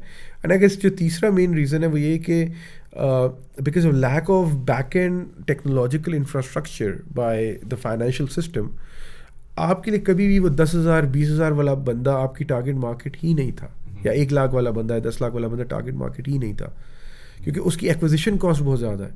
मतलब ये मैं एक बंदा भेज के अकाउंट 15 पेजेस का एक फॉर्म होता है, वो 15 पेजेस का फॉर्म फिल कराने के लिए जब तक वो 10 लाख 50 लाख का अकाउंट नहीं है, तो मैं तो कभी भी एक रिसोर्स डेडिकेट नहीं करूँगा. मतलब I would not send the same resource to open an account which has around like 1,000 rupees का, क्योंकि कॉस्ट में तो मेरे लिए सेम हो गई. सो आई थिंक ये भी एक रीज़न है कि वो सेगमेंट को आज तक कभी टारगेट ही नहीं किया गया. And that's purely because of the technology lacking. पहला सवाल फैसल सलीम साहब ने पूछा है, do ask him about the availability of app. अब हम अवेलेबिलिटी ऑफ ऐप कब तक एक्सपेक्ट कर सकते हैं ऐसे? होपफुली इन अ मंथ और सो. इन अ मंथ और सो. सो अभी हम अप्रैल में हैं तो मई तक हम एक्सपेक्ट कर सकते हैं कि होगा. ठीक है. एक चीज़ हसनात अहमद ने किया था, मैं क्विकली उसको समराइज़ ही कर दूं कि दे आर एक्सपेक्टिंग कि ये हाई कॉस्ट है, और इनफैक्ट 1-2 लोगों ने इसी से सिमिलर सवाल दिए थे. फिर दे थिंक कि ये जो कॉस्ट है आपकी मंथली बेसिस पे, दे एक्सपेक्ट कि ये 2.5% बन रही है, पता नहीं क्या बन रही है, या साल के ऊपर इतनी बन रही है. आपने वैसे कर तो दिया, लेकिन अगर आपने इसको थोड़ा टच नहीं, वो बेसिकली आई थिंक वो जो PSX की वेबसाइट पे भी और जनरली वो हमने भी लिखा हुआ है, वो ये होता है कि अप टू 2.5%. सो ये under the regulations we are allowed. So हम 2.5% एनुअल फीस है, this not monthly first of all. 2.5 तक जा सकते हैं if you want to charge, लेकिन हमारी अभी तक actual is around 0.9 and we don't intend कि हमारी कॉस्ट कभी भी हाई होगी. लेकिन compare to active mutual funds जो है वो 4.5% है. एक मोहम्मद जमाम साहब ने ना आप ही का महाना का जो डॉक्यूमेंट है ना उसको दिखाया हुआ है, उस पर हाईलाइट ये किया हुआ है कि मैनेजमेंट फ़ी जो आपने डॉक्यूमेंट में लिखी है ना, वो लिखी है 0.2% of average net asset during the month. तो ये क्या होगा वैसे? सो बेसिकली आपके एक्सपेंस रेशियो 2 कंपोनेंट्स होते हैं. एक कंपोनेंट होता है जो आप मैनेजमेंट फ़ी चार्ज कर रहे हैं, एक होता है जो आपके कस्टोडियल कॉस्ट होती हैं and all that. So basically ये उसको रेफर कर रहे हैं जो हम खुद फीस चार्ज करें as a company, that is around 0.2% right now. पर मंथ के ऊपर नहीं, पर एनम. पर एनम है. Per annum. ये फिर मेरे ख्याल में आपके डॉक्यूमेंट में था, क्योंकि आपके document actually every number that we have like expense ratios हैं वो नॉर्मली एनुअलाइज्ड होती हैं. बट आई थिंक अगर ये इस तरह से है तो हमें इस पे भी थोड़ा सा एजुकेट करना चाहिए कि 2.5% it's not monthly, it's annual and so for. ये सैयद अब्दुल कुद्दूस ने एक पूछा हुआ है कि ask them to facilitate RDA holders and if possible launch of SIP automation. RDA तो हमारे लिए there is no issue. If you have an RDA bank account, you can easily invest through our platform. और वो कैसे कर सकते हैं? जब आप लाइव होंगे तब कर सकते हैं. हाँ, जब लाइव होंगे. But if you have an RDA bank account, आप हमारे फंड्स में इन्वेस्ट कर सकते हैं. बिल्कुल सही हो गया. अच्छा, एक ने पूछा था कि आपके डिविडेंड देने की क्या पॉलिसी है, क्या वो ईयरली है या महाना है? देखिए उसमें मैं थोड़ा सा रेगुलेशन आपको समझा दूँ. म्यूचुअल फंड्स पे और ETFs पे एक गवर्नमेंट ने टैक्स क्रेडिट देते हैं, उनको टैक्स एग्जेम्पशन देते हैं. तो हमें जो कैपिटल गेन होता है वो नहीं लगता, इस तरह की मुख्तलिफ चीज़ें हैं जिससे यूज़र को ज़्यादा फ़ायदा होता है। अगर हम कोई बाइंग सेलिंग कर रहे हैं उसमें हम एग्जेम्प्ट हैं तो वो हम 100% पास ऑन कर देते हैं, लेकिन उसकी कंडीशन लगाई हुई है कि आपने 90% मिनिमम डिविडेंड हर साल में डिस्ट्रीब्यूट करना है इन्वेस्टर को। तो आप इन्वेस्ट नहीं कर सकते? नहीं, वो आप कर सकते हैं बट हमें एक दफ़ा देना ज़रूर है। अच्छा, एक दफ़ा देना, उसके बाद जो अगर आप कहते हैं कि हमें रोल ओवर करना है वो उसी वक्त रोल ओवर हो जाएगा, but we have to ask you कि आपको डिविडेंड चाहिए या नहीं चाहिए। मतलब ये नहीं कि मैं कहूँ कि जी मेरा मूड है तो मैं 2 साल बाद दे दूंगा, 3 साल। एटलीस्ट 90%, हम 100% भी दे सकते हैं, एटलीस्ट 90% एक साल में हमें देना है। उसके बाद ये डिपेंड करता है यूज़र के ऊपर। सो हमने जो सिस्टम क्रिएट किया हुआ है, आपको अगर मंथली गेन्स चाहिए तो आप वो भी ले सकते हैं, अगर आपको एनुअल चाहिए so it's up to you कि आपको। लेकिन ये ETF में कैसे अप्लाई होगा? ETF में भी सेम रूल्स अप्लाई होते हैं जो म्यूचुअल फंड्स में अप्लाई होते हैं। नहीं, वो कैसे होगा? अगर मैं 10 से 10.5 पे आपका ETF आ गया, वो तो मैं वैसे ही ट्रांजैक्शन करके गेन बुक करूँगा। एब्सोल्युटली, वो हो गया ना। लेकिन अगर वो 10 के पीछे फॉर एग्जांपल मैं कहता हूँ 10% का आपका डिविडेंड की यील्ड के ऊपर कैश का कंपोनेंट आ गया, सो यू आर सेइंग कि वो 10% का 90% तो आपने देना है पहली दफ़ा, लेकिन next time you can either री इन्वेस्ट और यू कैन ईदर पे इन डिविडेंड। हमें वो भी नहीं देना, लेकिन हमें देना है। वो देखिए, वो तो एक ट्रांजैक्शन होगी ना, एक बुक एंट्री है। मैं मीज़ान ETF का थोड़ा एग्जांपल देता हूँ। उन्होंने 2 साल पहले 1.5 साल पहले ना ₹1 का 1.2 रुपीज़ का डिविडेंड दिया, ठीक है। सो उससे परसेप्शन ये आई कि मीज़ान ETF भी डिविडेंड देता है। नेक्स्ट ईयर क्या हुआ, मैं देख रहा था उसका कैश कंपोनेंट ना फॉर एग्जांपल ₹1,00,000 के ऊपर 8,000 रुपया आप देख सकते 8% के ऊपर डिविडेंड यील्ड आपकी बन रही थी। लेकिन व्हाट दे डिड कि उन्होंने रीस्ट्रक्चर किया अपना पूरा पोर्टफोलियो की, रीलोकेशन की, ऑटोमेटिकली वो जो कैश डिविडेंड की अवेलेबल था ना वो री इन्वेस्ट कर दिया इन टर्म्स ऑफ जो नया उनका बास्केट बनी थी। सो नेक्स्ट ईयर उन्होंने कोई डिविडेंड नहीं दिया। सो नेक्स्ट ईयर उनकी मैं देख सकता था कि चीज़ें ज़्यादा हो गई हैं, लेकिन लोग तो उसको इस तरीके से देखते हैं ना, डिविडेंड नहीं दिया इन्होंने, तो इसका मतलब है। और ये पता नहीं क्या है, मैं आपसे एग्री कर रहा हूँ कि डिविडेंड के ऊपर आपको टैक्स कटता है जब आप आते हैं, आपके उसमें 15% का टैक्स है। इसका मतलब है कि अगर ₹1,00,000 पे आपने ₹10,000 पर डिविडेंड दिया है तो मेरे पास तो 8,500 आएंगे, ठीक है। लेकिन वो ₹10,000 अगर मैं री इन्वेस्ट करता हूँ आप ही के थ्रू, तो मैं ₹1,500 की ज़्यादा चीज़ें ले सकता हूँ। इसका मतलब अगर मैं लॉन्ग टर्म के लिए होल्ड करूँगा मैं उस पर ज़्यादा बेनिफिट कर सकता हूँ। लेकिन लोग ना उससे डिविडेंड को लेते हैं कि यार दिहाड़ी लगनी चाहिए हमारी कोई ना कोई उसके ऊपर। ठीक है, बेसिकली ये ना कि इसमें अगर मैं थोड़ा सा डिटेल में जाऊँ तो पाकिस्तान में टैक्स लॉस ऑप्टिमाइजेशन को भी कॉन्सेप्ट नहीं है। मतलब मैं एग्जांपल आपको देता हूँ कि आपने एक फ़ंड में या एक स्टॉक में लॉस किया और एक में गेन किया है, अगर आप वो डिविडेंड ले लेते हैं उस पर तो आपको टैक्स हो जाएगा। लेकिन अगर आप अच्छे से मैनेज ये करें कि वो बेचें, कैपिटल गेन वहाँ पे है, वो कैपिटल गेन इस कैपिटल लॉस के अगेंस्ट एडजस्ट हो जाएगा, आपको कोई टैक्स देना ही नहीं पड़ेगा। So there are lot of tax loss optimization techniques that one can apply. So that's why हमने वो उसमें जाते ही नहीं है कि आपको डिविडेंड मंथली है या माहाना है।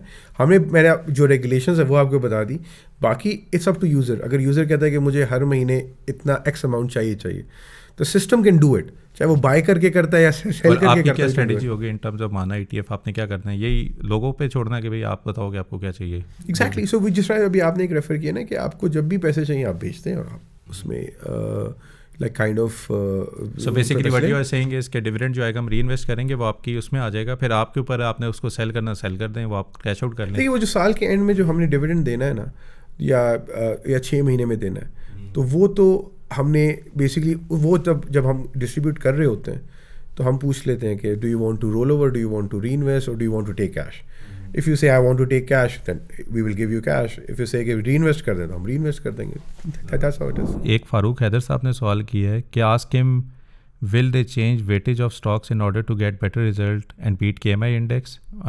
ऑलरेडी आपका तो ऑब्जेक्टिव ही है कि आपने in the first phase the objective was to have an index tracker.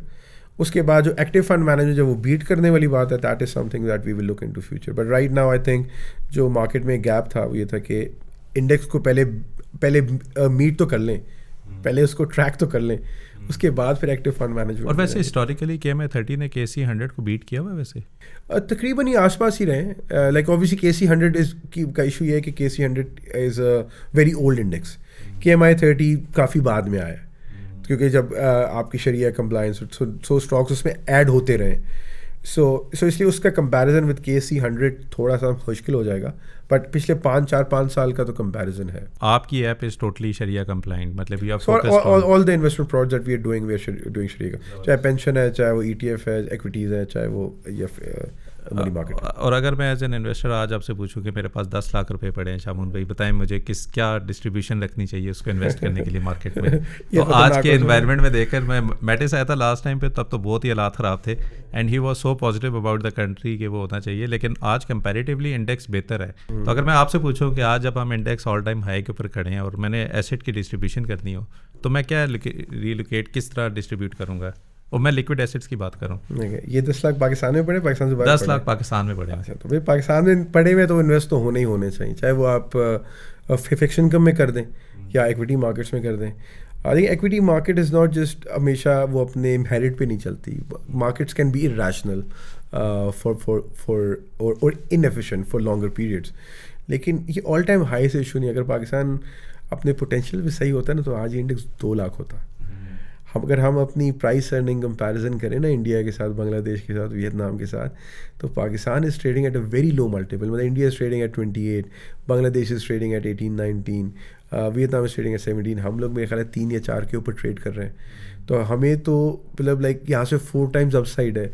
तो only issue in Pakistan is the political instability and discontinuity of policies. So main issue तो आपका ये है। सो आई डोंट थिंक कि आपको 67,000 से घबराना चाहिए। और मैं आपको एक बड़ा इंटरेस्टिंग एक फैक्ट बताता हूँ। मैं ब्लूमबर्ग का डेटा कोट कर रहा हूँ कि पिछले 15 साल से अगर हम पाकिस्तान का इंडेक्स को एज अ प्रॉक्सी लें, इक्विटी मार्केट्स का representative in terms of for the return calculation, it has beaten all the markets in the world in terms of profitability, in terms of dividend yield, not in terms of performance, not in terms of performance। ठीक है, सो हमने उस जो main factor है कि जिसमें वो, और वो क्यों किया, मैंने जिस शुरू में आपको बताया था कि 70% आपका तकरीबन इंडेक्स वो डॉलर लिंक्ड है। वो इसलिए प्रॉफिटेबिलिटी में दुनिया को बीट किया कि डॉलर ऊपर जाता है, उनकी प्रॉफिटेबिलिटी ऊपर जाती है। इससे मतलब है कि आपका डिविडेंड भी ऊपर जा रहा है। सो इफेक्टिवली तो आप ज़्यादा पैसे बना रहे हैं वहाँ पे। बट वो सिर्फ आई थिंक एजुकेशन का एक और आई थिंक लोगों को ये समझ नहीं है कि वो जो बिरयानी का स्टॉल आप लगा रहे हो 5-6 लाख रुपए लगा के, उससे बहुत बेहतर रिटर्न, और यही जो आपने लॉजिक दी है कि डॉलर बेस कंपनीज हैं, डॉलर ऊपर जाता है तो आपको बेहतर रिटर्न मिलता है। देखिए, आई think you should have pockets, right. आप सारे पैसे मार्केट में भी नहीं डाल सकते, सारे पैसे गोल्ड में भी नहीं डाल सकते, सारे पैसे हनी मार्केट फंड्स में। तो अगर मैं आपसे पूछूं कि आप क्या डिस्ट्रीब्यूट करेंगे इन टर्म्स ऑफ, वैसे रफली बताएं कि KC 100 पे आप कितने percentage of your? I would rather more go as your goals, right. Like हम मतलब लाइक फॉर एग्जांपल आपको अपनी रिटायरमेंट के लिए सोचना चाहिए, आपको अपने बच्चों की एजुकेशन के लिए सोचना चाहिए, ठीक है, आपको अपने रेनी डेज के लिए एक पॉट क्रिएट करना चाहिए, ठीक है। वो जब तक आप नहीं करेंगे, वहाँ से फिर स्टार्ट होता है। अच्छा, अगर मुझे अपने बच्चों की एजुकेशन के लिए, मैं छोटी एग्जांपल देता हूँ, that I want my kid to go to Harvard, right. अब 2 लाख 3 लाख डॉलर जितना भी है, सो आई वाज डूइंग हमारे, so there is a visualization calculator that we have कि अगर वो अभी 4 साल का मेरा बेटा, लाइक अगर 14 ईयर्स तक मुझे कितना मंथली सेव करना, I was just doing a fun exercise, मुझे कितना सेव करना पड़ेगा to be able to send him to Harvard without taking money out उस वक्त। तो किया तो इसको लाइक 60,000 अ मंथ। 60,000 तो कुछ भी नहीं है इन रुपीज आप बात और डॉलर की असम्पशन 400 रुपये थी बाय द वे, लेकिन वो भी 14 ईयर्स के बाद वो ऊपर नीचे हो सकती है, बट एटलीस्ट कुछ तो होगा। लाइक 60,000 अ मंथ, ये तो कुछ भी नहीं है। एंड उसमें सबसे इंपॉर्टेंट कॉन्सेप्ट क्या है, उसमें कॉन्सेप्ट ये कि मंथली आप देते रहें। सो जो महाना की बात है, Mahaana is like you should save monthly, you have so you do not, आपको स्लाइटेस्ट आइडिया भी नहीं है कि आप हर महीने देते ना, लाइक आपको पता भी नहीं चला, छोटी सी अमाउंट्स होती है, लेकिन आप जो 5 साल बाद 3 साल बाद 10 साल बाद देखते हैं, that amount is a huge amount that can save a lot of your problems. So I think let's start with the goals, I'd say. Then उसके बाद according to your appetite आपको distribute करना चाहिए into money market and into capital markets and all that. So I'm always an equity guy. So I would say कि like you should always have some decent exposure in the equities. नहीं, मैं इसलिए नहीं कर, मैं वैसे कह रहा हूँ कि जिस वक्त interest rate all time high के ऊपर है, there is already macro level पे काफ़ी प्रेशर है, और एक बंदा जिसके पास 10 लाख रुपए हैं और मैं ये कह रहा हूँ लॉन्ग टर्म के पर्सपेक्टिव से, what percentage of the allocation should be in equity, what percentage should be in fix asset, low risk mutual fund आप समझ लें। मैं किसी में सिर्फ रिपीट वही करूँगा कि it also depends on you, right, कि आपके पास कितने पैसे लूज़ करने के लिए। फॉर एग्जांपल अगर आपकी इक्विटी मार्केट यहाँ से 5000 पॉइंट या 10% नीचे गई, can you sustain that loss? आप परेशान तो नहीं होंगे? If you can sustain that तो डेफिनेटली, मतलब आप देखें ना, आपकी ऑयल एंड गैस डॉलर ऊपर जाएगा, उनके रिटर्न बढ़ेंगे। ऑयल प्राइसेस ऑल टाइम तो नहीं खैर, लेकिन अभी काफ़ी आए हैं। अभी 71 हुई थी, अभी दोबारा 82 चली गई, जिसकी वजह से अभी पेट्रोल प्राइसेस भी इंक्रीज़ हुई हैं। आपकी IT कंपनीज है, दे आर मेकिंग मनी। आपके power sector, they are in dollar, they are making money. So basically अच्छा, रो बेचारी गवर्नमेंट रही है और उसका खमियाजा लोगों पे पड़ रहा है, क्योंकि टैक्स आपको ज़्यादा देना पड़ रहा है, क्योंकि गवर्नमेंट को खर्चे नहीं हो रहे eight the end of the day. वैसे मैं एक बात करूँ, जब ये सारे मसले मसाइल थे, बिजनेसेस कितने, एक तो चलो ठीक है गवर्नमेंट के लेवल पे होता है, लेकिन बिजनेसेस वर मेकिंग मनी। ये पिछले 2-3 साल में आप बिल्कुल सही कह रहे हैं, प्रॉफिटेबिलिटी तो रिकॉर्ड हाई पे ही आ रही है वैसे। नहीं, मैं तो यही कह रहा हूँ कि पिछले अगर आप 15-20 साल का डेटा उठा लें, उस दौरान आपने लॉ एंड ऑर्डर सिचुएशन देखी, आपने पॉलिटिकल इंस्टेबिलिटीज़ देखी, आपने जुडिशल क्राइसिस देखे, आपने मतलब हर किस्म की चीज़ें देख ली। उसके बावजूद और ये ब्लूमबर्ग का डेटा, मतलब आपके मेरे ख्याल है कि I haven't seen if you have the fundamentals और जो P&L है, लेकिन अगर उस पर भी आप जाके देखेंगे, their profits were record high, continuously grow करते हैं dividend yields. So which means कि जो आपकी अंडरलाइंग प्राइवेट सेक्टर है, it's very resilient to these kind of shocks, but उसकी वो प्राइस में ट्रांसलेट नहीं होता। मैं थोड़ा सा आपको वैसे बता दूँ, महाना की आपने जो कॉन्सेप्ट बात की ना, तो ये मैंने एक सिप का एलिमेंट ना हर एसेट क्लास पे डाला हुआ है। मतलब कि आप स्टॉक मार्केट पे इन्वेस्ट कर रहे हैं किसी भी कंपनी पे ना, सिप का एक हमने ऊपर प्राइस के साथ ही डाला हुआ है। तो फॉर एग्जांपल मारी पेट्रोलियम है ना, मैंने वैसे प्लॉट अभी खोला है कि 1000 रुपये अगर आप पिछले 20 साल में इन्वेस्ट करते ना, तो तकरीबन 2,70,000 रुपये आपने इन्वेस्ट किया है। सिर्फ अगर प्राइस ऑफ शेयर के ऊपर ना, अभी तो चलो फ्रैक्शन में हो जाएगा, अगर मैं प्राइस टू शेयर पे देखूँ ना, उसकी आज की वैल्यू 41 लाख रुपये है। अभी मैं क्या कह रहा हूँ कि 1000 रुपया महीना करूँ, जो आप बात करें 60,000 पर मंथ। अब आप ये समझे कि 20 साल पहले अगर मेरा बच्चा भी छोटा होता और मैंने कहा था यार मैंने लम्स में पढ़ाना है, कुछ कराना है, तो मुझे कितने पैसे चाहिए कि मैं वो करूँ, और मैं एक ऐसी कंपनी उठाता हूँ जो कि कर रहा है। अगर मैं डिविडेंड के साथ उसका रिटर्न देखूँ, सो दैट इज़ 9.98 लाख रुपया, यानी 98 million.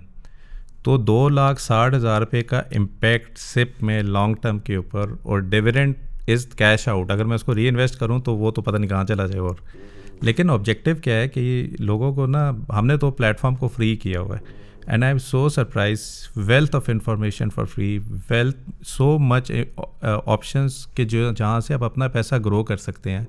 And then even then people coming asking कि यार बताएं इस कंपनी का क्या होगा, इस कंपनी में क्या होगा, इस कंपनी में क्या होगा, एंड नॉट। और एक चीज़ शाउन में मैंने देखी है, ग्रुप के अंदर ना लोग शेयर करते हैं 25% का प्रॉफिट हो गया, बताओ क्या करूं। ठीक है, तो यानी कि होल्डिंग ऑफ ए प्रॉफिट की जो साइकोलॉजी है ना, कि यार ये प्रॉफिट हो रहा है, इससे भी बेहतर होगा, और ऊपर जाएगी कंपनी, फ्यूचर में और ग्रो करेगी और बेहतर होगा, डिविडेंड होगा। यानी जो प्योर वेल्थ क्रिएशन का कॉन्सेप्ट है ना, वी आर मैसिवली लैकिंग। ठीक है, कि हमें शॉर्ट टर्म के ऊपर प्रॉफिट भी चाहिए, शॉर्ट टर्म के ऊपर लॉस के ऊपर बुक भी करना है, लॉन्ग टर्म के ऊपर नहीं मेक श्योर करना कि ये अच्छी कंपनी को होल्ड करना है for longer period of time, कि that will be good for मी।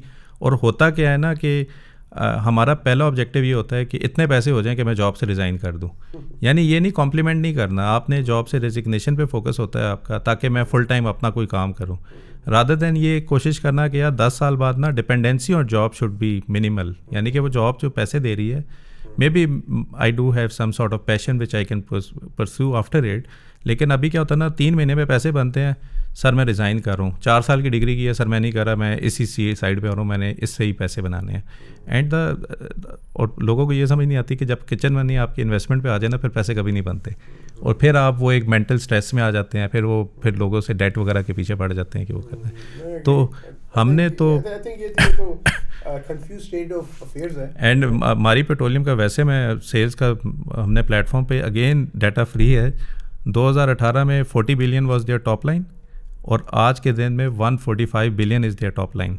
2018 में 37% was there net profit margin, और आज के दिन में 39%। यानी जहाँ पे टॉप लाइन इंक्रीज़ हो रहा है तो उनका नेट प्रॉफिटेबिलिटी भी कंपैरेटिवली इंक्रीज़ हुई है। जहाँ पे डिविडेंड यील्ड वो पता है, हमारी पेट्रोलियम पे नहीं डिविडेंड देते थे, 0.4% डिविडेंड यील्ड था 2018 से 20 तक, 20 के बाद थोड़ा उन्होंने खोला है तो अब उनका 10% का डिविडेंड यील्ड है, यानी पिछले 1 साल के अंदर तो 200-250 रुपया तो उन्होंने डिविडेंड में ही दे दिया है।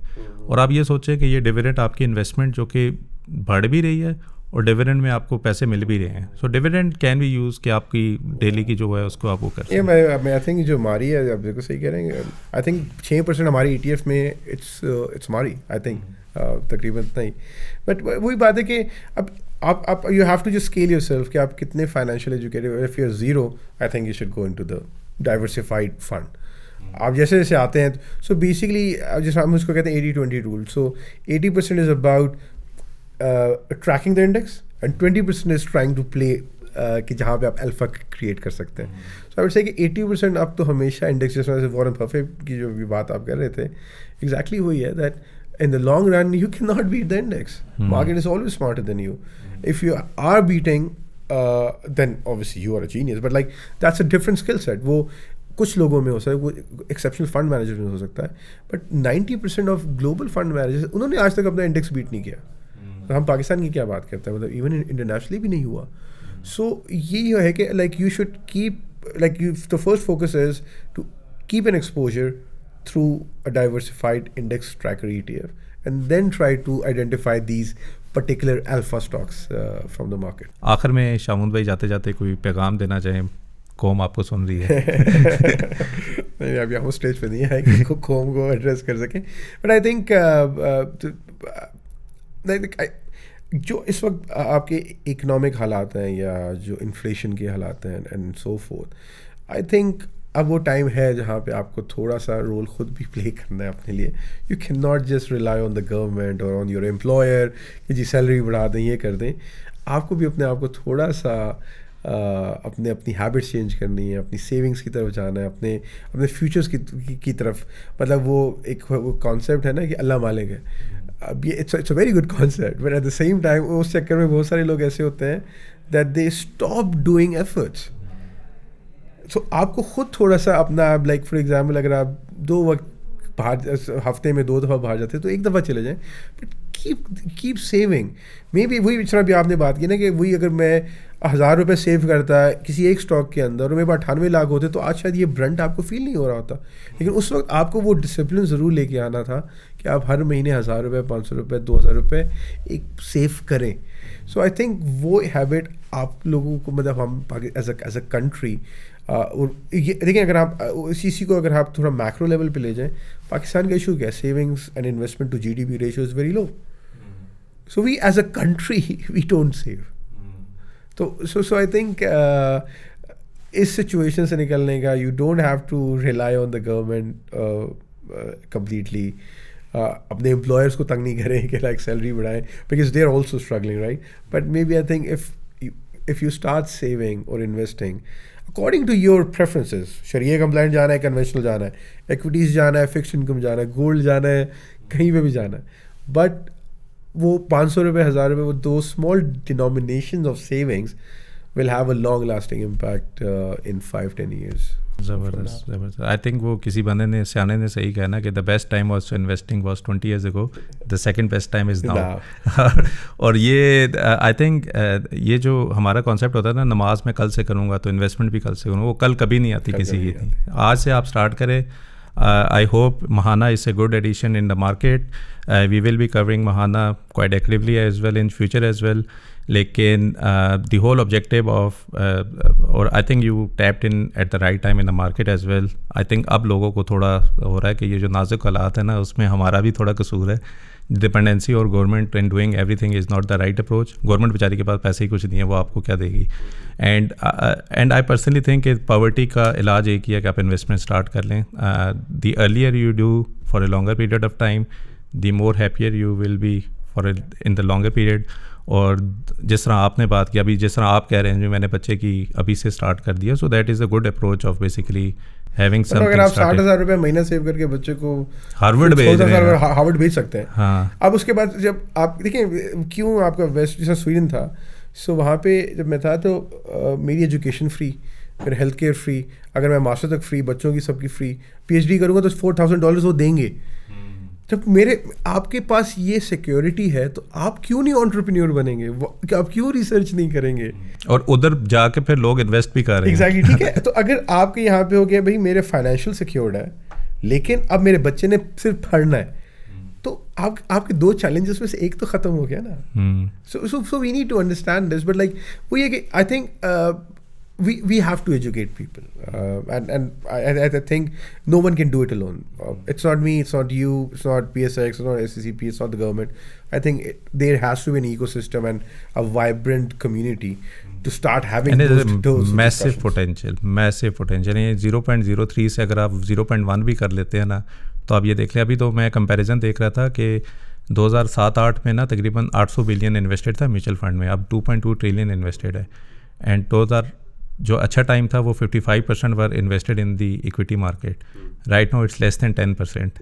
तो 10 से 15 भी हो गया तो हम पता नहीं किधर जाएंगे। और अभी stock market is on all time high. तो ज़रा सोचे ज़रा इम्पैक्ट कितना बड़ा है इन टर्म्स ऑफ कि जो एसेट है वो तो लिमिटेड है, on top of it companies ने बाय बैक करके अपनी स्टॉक को और भी कम कर दिया है। तो अब आपके पास कंपटीशन ज़्यादा है, पैसे ज़्यादा है, प्रिंट भी ज़्यादा हो गए हैं, डॉलर भी अब आपका टुंडरा अगर 1 मिलियन आज करेगा तो that is like 4 times more in terms of PKR जो कि आप 10 साल पहले शायद कर रहे थे। So there is a lot of potential in the market, घबराने की बात नहीं है। आई थिंक अगर आप लॉन्ग टर्म पे कर रहे हैं, और क्योंकि हम आपको ये नहीं कह रहे हैं कि प्लॉट सेल करके कर दो, थोड़ी सी अमाउंट अपनी अभी से ही मंथली बेसिस पे महाना ETF is one of the thing which you can C.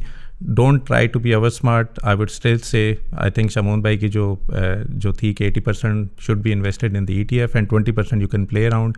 And hopefully after 6 month अगर आप 20 को 80 के साथ करेंगे तो आप कहेंगे यार 20 भी मैं उधर ही कर लेता। लेकिन आई होप आपको ये पॉडकास्ट अच्छी लगी होगी। और आपके कोई क्वेश्चन इससे रिलेटेड था या कोई सजेशन थी, प्लीज़ कमेंट में ज़रूर कीजिएगा। थैंक यू शमून भाई for coming, and I will see you in another episode. Thank you very much.